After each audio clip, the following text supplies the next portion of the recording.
தமிழக ரேஷன் அட்டைதாரர்களுக்கு சன்னரக அரிசி வழங்கப்படும் என்று சட்டப்பேரவையில் அமைச்சர் வெங்கட்ரமணன் தெரிவித்துள்ளார். தமிழ்நாடு சட்டப்பேரவை கடந்த 5ஆம் தேதி கூடிய நிலையில் அன்றைய தினம் 2026-27 நிதியாண்டுக்கான நிதிநிலை அறிக்கை தாக்கல் செய்யப்பட்டது.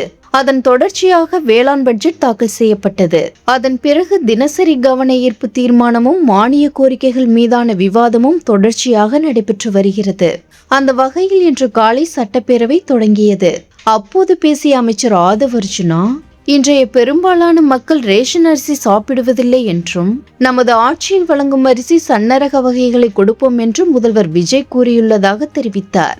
மேலும் ரேஷன் கடையில் கொடுக்கும் அரிசியை மக்கள் சாப்பிட வேண்டும் என முதல்வர் கூறியுள்ளதாகவும், அதனால்தான் சன்ன நெல் ரக உற்பத்தியை அதிகரிக்க நடவடிக்கை எடுத்து வருவதாகவும் தெரிவித்துள்ளார்.